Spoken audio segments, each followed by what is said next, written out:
안녕하십니까, 레필입니다. 3월 21일 코오롱 플라스틱 보도록 하겠습니다. 네, 먼저 증시 보겠습니다. 코스피 0.77% 하락했고요. 코스닥은 0.5% 정도 하락했습니다. 외국인 기관 투자자가 오늘도 코스피 위주로 매도를 많이 했고요. 이 앞에 증시 부분을 조금 짧게 해달라는 분들이 좀 계신 것 같아서 오늘은 간단하게 핵심만 좀 알려드리고 넘어가도록 하겠습니다.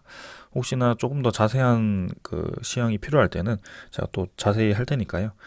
그런 것들에 대해서 의견을 좀 적극적으로 적어주시면 제가 또 거기에 맞춰서 한번 해보도록 노력을 해보겠습니다. 자, 오늘 그렇게 진행을 하고요. 그래서 둘 다 오늘 중간에 오후 중간에 또 하락을 했고 해외 증시는 사실 니케이라든지 상해 종합은 마지막에 반등을 했는데 오히려 이제 우리나라 증시 같은 경우는 좀 반대로 움직였습니다. 그래서 뭐 여전히 계속해서 우크라이나 러시아 사태가 별로 진전이 없고요. 해결될 기미가 보이지 않고 있습니다. 거기에 따라서 지금 증시가 왔다 갔다 계속해서 크게 움직이는 모습이고요. 지금 상승한다라고 해서 상승 분위기로 전환된 것도 아니고 하락한다라고 해서 계속 하락하는 것도 아닙니다. 근데 아직까지는 하방에 대한 무게가 더 무겁다라고 보셔야 됩니다.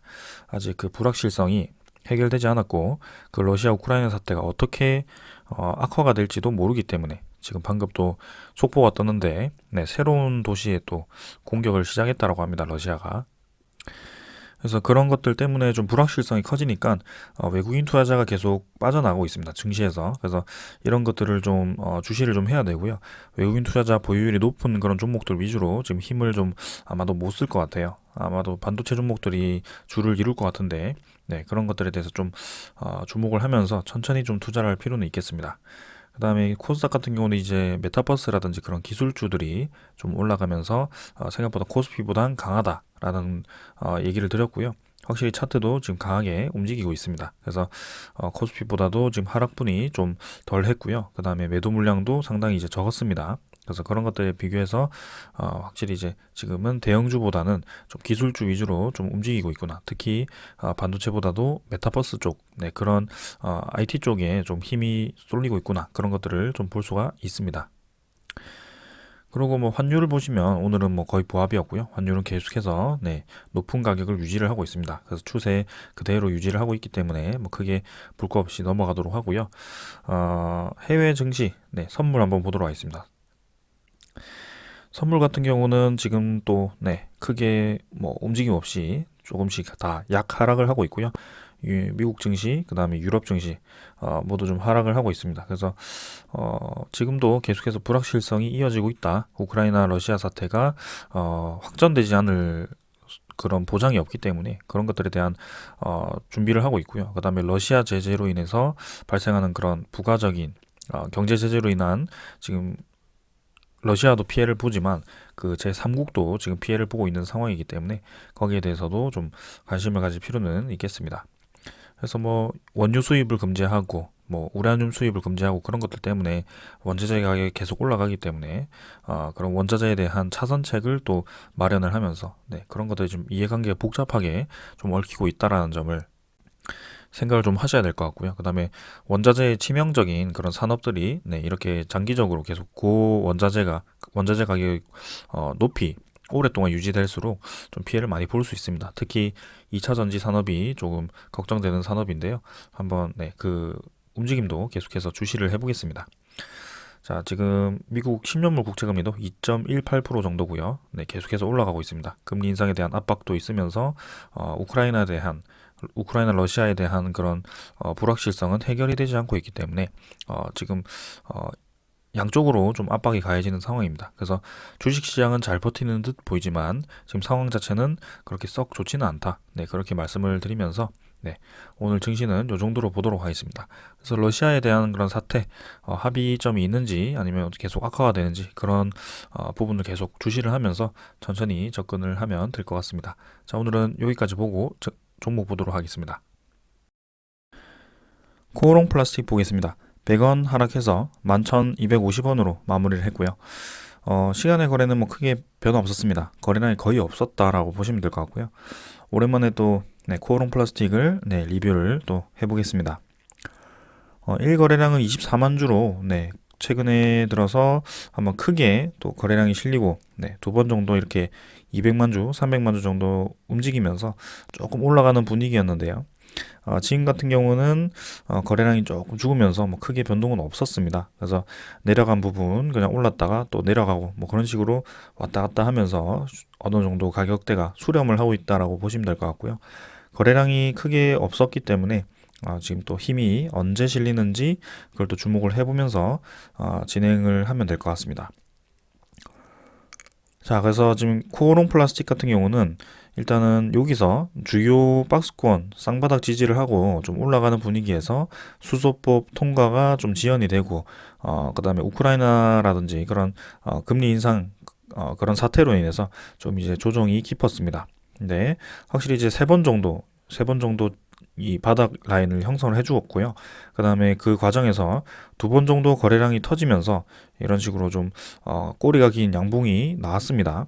그래서 확실히 이전과는 다르게 조금 이 바닥 라인을 유지를 하면서 조금씩 주가가 올라가고 있다라는 것이 보여지고요. 중요한 것은 21선 자체가 지금 위로 네, 들기 시작했다는 겁니다. 그래서 추세 자체가 이젠 좀 바뀌기 시작했다. 그래서 주가가 좀 올랐던 것이 그대로 쭉 내려오면서 바닥까지 그대로 오는 것이 아니고 저점 라인을 점점 높이면서 지금 어느 정도 주가가 수렴을 하는 패턴으로 가고 있단 말이죠. 그래서 최근 들어서는 이 고점 부근에서 좀 저항을 받고 있지만 의문 부근에서 계속 저항을 받고 있지만 확실히 저점을 높여가고 있다. 그래서 이렇게 이제 수렴을 거의 끝낸 과정에서 이런 포인트에서 이제 올라가는 것이 상당히 이제 이 메리트가 있거든요. 그래서 음웅구름도 딱 돌파하기 쉬운 위치이기도 하고요. 거래량이 한번 실려지면서 조만간 좀 이제 위로 뻗어 나가는 것이 상당히 이제 좋은 그림이 될 것 같습니다. 그래서 기술적으로는 그렇게 보여지고요.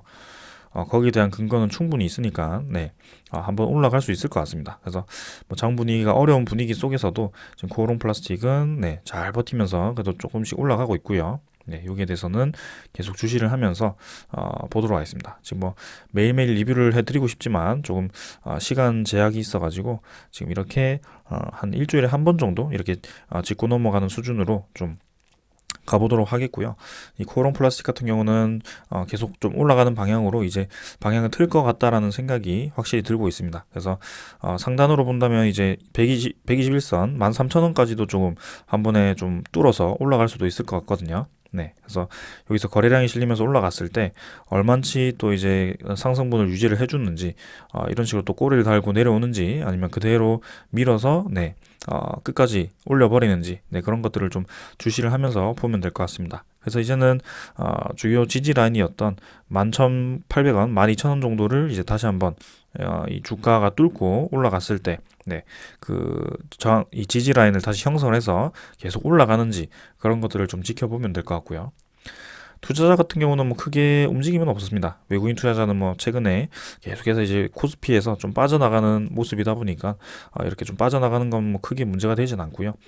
이렇게 이제 수급이 사실 별로 좋아 보이지 않음에도 불구하고 주가 자체가 꽤나 유지가 되고 네, 크게 내려가지 않는다는 것이 중요한 것 같습니다. 그래서 이 코오롱 플라스틱 같은 경우는 그게 뭐 수급이 중요한 종목이 아니기 때문에 괜찮게 생각을 하고 있고 지금 이제 딱 자리를 잘 만든 것 같습니다. 21선과 61선이 네, 점점 수렴을 하면서 주가 자체도 좀 수렴을 잘 했거든요. 그래서 조만간 네, 한번 이제 수급을 터트리면서 좀 올라가는 그런 움직임이 나오지 않을까라는 생각이 듭니다. 자, 거기에 대한 근거는 일단은 코오롱 플라스틱이 확실히 이제 제가 저번에도 힘을 받았을 때 보면은 플라스틱 수급 차질에 의해서 코오롱 플라스틱이 급등을 했었습니다. 그게 3월 11일이었는데요. 그게 지금 러시아와 우크라이나 사태가 계속 장기화가 되고 있거든요. 그래서 코오롱 플라스틱이 사실 뭐 전기차, 뭐 차량 경량화, 혹은 수소차 차량 경량화를 통해서 그런 차량용 부품이 들어가는 것도 사실이고요. 그다음에 수소와 관련되어서 좀 엮여가지고 수소 용기를 생산하는 수소 용기에 대한 재질을 개발을 하고 그걸 이제 납품을 할 수 있는 그런 것들을 좀 통해서 수소 테마로도 좀 엮이기도 했습니다. 근데 이 POM이라는 그 코오롱 플라스틱이 주로 생산하는 이 플라스틱 재질이 코오롱 플라스틱의 이 수익을 대부분 차지를 하고 있기 때문에 이 POM에 대한 가격에 따라서 코오롱 플라스틱에 대한 그런 주가가 많이 변동이 되고 있습니다. 근데 이번에 이제 러시아와 우크라이나 사태가 좀 장기화됨에 따라서 계속해서 그런 이 플라스틱 원자재라든지 그런 플라스틱 가격도 좀 올라가고 있거든요. 왜냐하면 수급이 지금 차질이 되고 러시아 쪽에 제재를 들어가다 보니까 그런 식으로 수급 차질이 들어오면서 또 코오롱 플라스틱이 이렇게 반사적으로 이익을 보고 있습니다. 그래서 요거는 이제 코오롱 인더에 대한 얘기였는데, 보시면은 코오롱 인더의 산업자재 부문 연결 자회사인 코오롱 플라스틱의 주요 제품인 POM이죠. 폴리 뭐였는데 이름이 또 기억이 안 나네요. 폴리에틸 뭐였는데 아무튼 뭐 찾아보겠습니다. 그래서 가격이 이제 강세를 지속을 하고 있고요. 계속 높이 유지하고 있다. 그래서 베이징 동계올림픽 이후에 또 중국의 POM 수요가 증가를 하고 있고요. 가격이 또 올라가는데 또 수요까지 증가를 하다 보니까 이렇게 현물 공급 제한이 발생하였고 수급 타이트 현상이 발생을 하고 있다라고 이렇게 진단을 내렸고요. 그래서 코오롱 플라스틱의 올해 1분기 영업이익은 POM 스프레드 개선, 그다음에 전분기 성과급, 정기 보수 관련 일회성 비용 제거 및 그다음에 작년 판매 법인 신설로 인한 수출 증가로 100억 수준으로 전분기 대비 600% 이상 증가할 전망이라고 합니다. 그래서 상당히 이제 100억이면 많이 증가를 한 거거든요. 그래서 재무제표를 잠깐 보면 코오롱 플라스틱이 4분기 실적이 조금 이제 기대보다 좀 떨어졌었죠, 그때. 네, 100억이 안 됐던 걸로 기억을 하는데, 영업이익이. 지금 또 100억이 이제 1분기에 또 100억이 유지가 된다라고 하니, 확실히 이제 성장세를 딛고, 네, 어느 정도 그 실적에 대한 유지를 하고 있고요. 그 다음에 추가로 해서 이제 수소법이 또 통과가 되면, 수소용기에 대한 그런 코오롱 플라스틱 기술력과, 그 다음에 전기차, 그 다음에 그 수소차에 대한 차량 경량화의 테마로 엮였기 때문에 확실히 거기에 대한 성장성도 있습니다. 네, 그래서 지금 주가는 지금 상당히 이제 많이 조정을 받았고 이제 좀 가기 위한 그런 자리를 텄기 때문에 좀 이제 한번 올라가지 않을까라는 생각을 하고 있고요. 일단은 13,000원까지는 확실히 좀 이제 강하게 올라가지 않을까라는 생각으로 한번 지켜보도록 하겠습니다. 그래서 오늘은 이 정도로 말씀을 좀 드리고 또 이제 코오롱 플라스틱이 움직임이 있을 때 다시 한번 리뷰를 드리면서 또 말씀을 드리겠고요. 계속해서 그 수소에 대한 방향은 네, 우리나라도 계속 거기 초점을 잡고 진행될 거기 때문에 코오롱 플라스틱에 대한 그런 친환경적인 그런 움직임도 충분히 인정을 받을 날이 올 것 같습니다. 네, 오늘 여기까지 하고 마무리하겠습니다. 감사합니다.